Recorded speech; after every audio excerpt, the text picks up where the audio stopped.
ఓం శ్రీ సాయిరామ్. పోతన భాగవతము తృతీయ స్కందం పద్యాలు కొన్ని తెలుసుకుందాం. సాయిరామ్. ముందుగా 77వ పద్యం. యదుకుల నిధియగు కృష్ణుని పద జలజ వియోగతాపభరమున మాటల్ ప్రిదులక. యదుకుల నిధియగు కృష్ణుని పద జలజ వియోగతాపభరమున మాటల్ ప్రిదులక. హృదయం పెరియగన్ పెదపులు తడుపుచును వగలన్ పెంపరియుండెన్.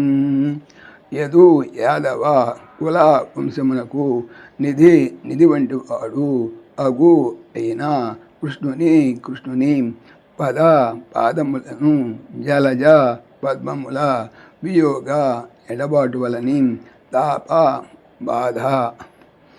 అంటే బాధ యొక్క భారము చేత మాటలు ప్రిదులక పెగలక హృదయములో ఏరియగా బాధపడగా పరితపింపగా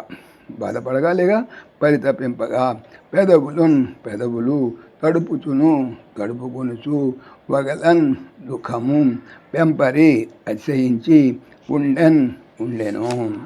భావము. అప్పుడు యాదవ కులానికి పెన్నేదైన కృష్ణుని పాదపద్మాలకు దూరమైన కారణంగా ఉద్ధవునికి దుఃఖం పొంగి వచ్చింది. నోట మాట రాలేదు. గుండె పగిలినట్లయింది. పెదలు తడుపుకున్నాడు. శోకం వల్ల కాంతి విహీనుడైనాడు. తర్వాత 78వ పద్యం. అని చెప్పి బాధరాయణి మనుజేంద్రుని వలను చూచి మరి ఇట్లనియన్. అని చెప్పి బాధరాయణి మనుజేంద్రుని వలను సూచి మరి ఇట్లనియన్. వినుము ఒకనాడు ఈ ఉద్ధవుడు అనయము 5 ఏండ్ల బాలుడై ఉన్నతరిన్ అని చెప్పి బాధరాయణి సుకుడు అనగా వ్యాసుని పుత్రుడు సుకుడు మనుజేంద్రుని పరీక్షితుని వలని వైపు చూసి మరి ఇంకను ఇట్లు ఈ విధముగా అనియన్ పలికెను. విను ఒకరోజు ఈ ఉద్ధవుడు అనయమున్ అవశ్యము 5 ఏండ్ల సంవత్సరముల బాలుడు పిల్లవాడు అయి ఉన్నట్టి తరిన్ సమయమున. భావము. అని చెప్పి సుకుడు పరిస్థితితో ఇంకా ఇలా అన్నాడు. పరిస్థితి మహారాజా విను. అప్పుడు తన చిన్నతనంలో ఈ ఉద్ధవుడు 5 ఏండ్ల బాలుడిగా ఉన్న సమయంలో. తర్వాత 79వ వచనం.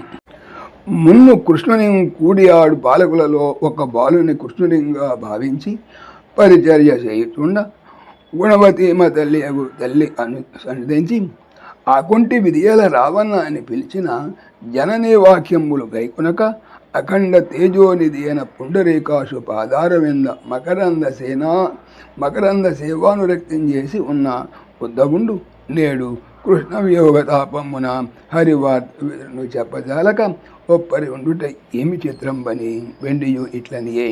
అంత ఉద్ధవుండు సరోదాక్ష పాదారవింద మకరన్న సుధాజలనిధి నిమగ్న మానసుండై కద్గద కంటుండవుచు. భావము. అలా ఉద్ధవుడు 5 ఏండ్ల పిల్లవాడుగా ఉండగా ఒకనాడు కృష్ణునితో కలిసి ఆడుకుంటున్న ఆ పిల్లలు అందరిలో ఒక బాలుణ్ణి కృష్ణునిగానే భావిస్తూ సేవలు చేయసాగాడు. సుగుణాల వల్లి అయిన అతని తల్లి అక్కడికి వచ్చి నీకు ఆకలిస్తుంది కదా, ఇక అన్నానికి రా అని పిలిచింది.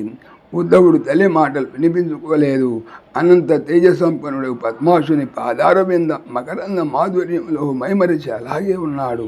అటువంటి ఉద్ధవుడు నేడు కృష్ణుని ఎడబాటు వల్ల ప్రాప్తించినటువంటి పరితాప భారంతో ఆ విషయాన్ని విధును చెప్పలేక కుప్పకూలిపోవడంతో ఆశ్చర్యముంది అని మళ్ళీ శివుడు ఇలా అన్నాడు.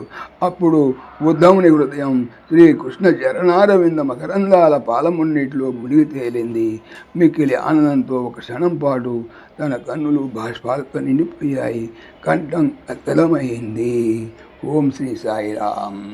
ఓం దాశరథాయ విద్మహే సీతావల్లభాయ ధీమహి తన్న రామ ప్రచోదయాత్. సర్వం శ్రీ రామార్పణమస్తు. జై శ్రీరామ్, జై శ్రీరామ్.